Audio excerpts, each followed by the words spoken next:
उसको जगाने की अभी कोई ज़रूरत बाकी नहीं रही, क्योंकि बिरादरी ने ये चीज़ देख लिया कि जब तक हम लोग आपस में बढ़ते रहेंगे तो हमको बात करके ये सियासी लोग और ये हुकूमत अपना कारोबार चलाती रहेगी और हम लोगों को जो है तो अपने धंधे से कम करने की कोशिश की जा रही है।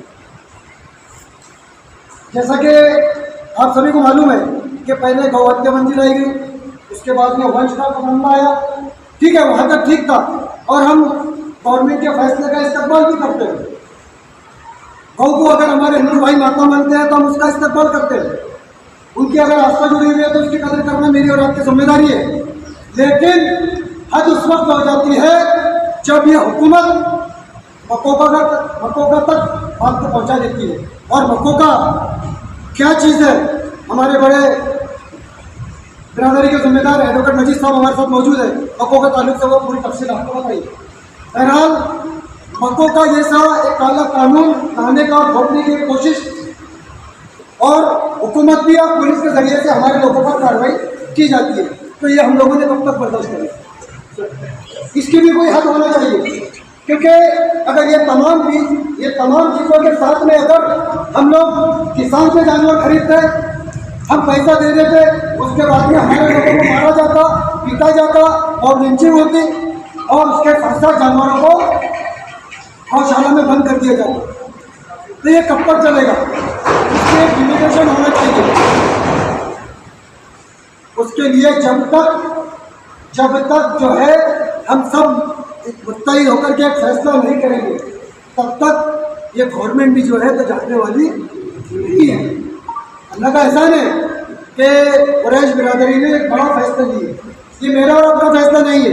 पूरे महाराष्ट्र भर की बिरादरी जो है तो आप लोग देख रहे हैं, इलेक्ट्रॉनिक मीडिया पर वीडियोज आ रहे हैं कि वो खुद ही जो है तो हर शहर के बिरादरी के जिम्मेदारान ऐलान कर रहे हैं। और अल्लाह का एहसान है, मुझे कहने में एतराज़ नहीं है कि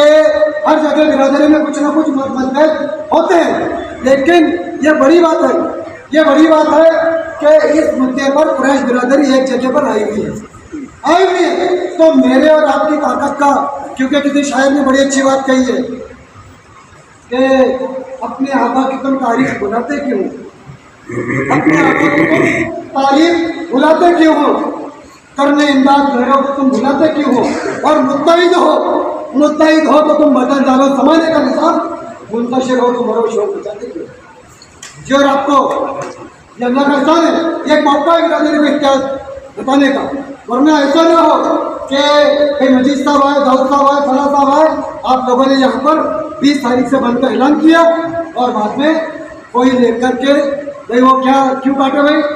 वो मसला ये हो गया था डॉक्टर साहब के साथ, वो उसकी जान यहाँ अटक गई थी, इसलिए मैंने छुरी चलाया। तो वो जान यहाँ अटके, चाहे यहाँ अटके, चाहे नीचे अटके, कहीं पर भी अटके, अगर कहीं पर भी काटने का सिलसिला, देखिए बंद करने का सिलसिला अगर इलेक्ट्रॉनिक मीडिया के जरिए से फैल सकता है तो शुरू करने का भी फैल सकता है। तो मैं देखिए ये अच्छी बड़ी बात है कि जहाँ पर कोई इसकी हुकूमत नहीं करेगा, जानवर काटेगा, बाजार से खरीदेगा, उसको 25,000 का फाइन लगाया जाना चाहिए। लेकिन मैं ये सोच का इंसान हूँ कि हर जाने की कोई ज़रूरत ही नहीं। अगर बैठने वाला हर फर्द बिरादरी का हर जिम्मेदार यह तय कर ले कि हमको काटना ही नहीं बल्कि बाजार से जानवर खरीदना भी नहीं है। बल्कि कुछ लोग अभी जब हम लोग आए तो एक दो लोगों ने मुझसे ऐसा तबसरा किया कि भाई धुप्पी भैंस का कैसा करना, तो मेरा मशवरा ये है और सब ये मजीद साहब का भी जिम्मेदार होगा, क्योंकि धुप्पी भैंस अगर हम लोग लेंगे तो उसके आड़ में हम लोग कट्टू भी लेना शुरू करेंगे। तो मेरी मौजूदा आप लोगों की गुजारिश है कि ये जो मुहिम, ये जो चढ़वड़, ये जो तहरीक बिरादरी ने, और अल्लाह का एहसान है कि इस तहरीक के अंदर जमीयत उलमा हिंद और जमात इस्लामी, साथ में तबलीग तमामी मसलक और तमामी हमारे मुस्लिम भाई तमामी जो है तो हमारी मुहिम के साथ में है। ये अच्छा मौका मुझे आपको अल्लाह ने दिया, तो ये मौके का हम लोग फ़ायदा उठाए और कोशिश ये करें कि हमारे जो शेतकारी भाई है, जो हमारे शेतकारी भाई है जिनसे हम जानवर खरीदते, उनको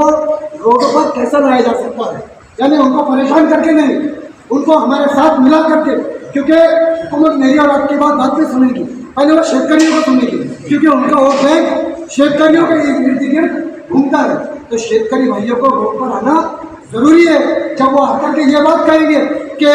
ये कुरैशी समाज के लोग हमारे जानवरों को अब नहीं खरीदते, पत्रकार पूछेंगे क्यों नहीं खरीदते, वो बताएंगे कि कोई संगठन है,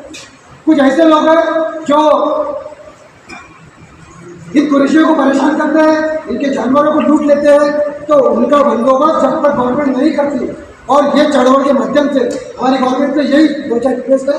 उन्होंने हमारी बात को ये सुनकर के अमल में लाना चाहिए कि जो एंटी सोशल एलिमेंट जो कुछ संगठन है, लोग जानवर पकड़ते हैं, उन पर बड़ी से बड़ी कार्रवाई होना चाहिए। दूसरा, मक्कों का जैसा काला कानून जो लगाया जा रहा उसको रद्द किया जाना चाहिए। तीसरा, हमारे व्यापारियों का जान माल की हिफाजत की जिम्मेदारी ये गवर्नमेंट ने लेना चाहिए। ये मोटी मोटी 3-4 हमारी मांगे हैं गवर्नमेंट से, और मुझे अल्लाह की तरफ से उम्मीद है कि अगर कुरैश बिरादरी इसमें तन-मन धन के साथ में अगर जुड़ी रहेगी और एक ताकत के साथ में अगर इस मिशन को आगे बढ़ाएगी, तो इंशाअल्लाह जबकि ये इसको हमको बेमुद्दत कह करके चलाना है और अल्लाह की तरफ से उम्मीद करना है कि अल्लाह तबारक व तआला हमारे इस फैसले में खैर अता फरमाएगा और बहुत जल्द जो है तो अच्छे हालात, अच्छे असरात अल्लाह इसके कादिर करेगा। मेरी अल्लाह सुब्हानहू व तआला से ऐसी दुआ है और आप तवज्जो दरख्वास्त है कि जो तमाम जिम्मेदारान आपके पास लेकर के आए, उस पर आप खाम बने से जमे रहे और उस पर अमल करें। अल्लाह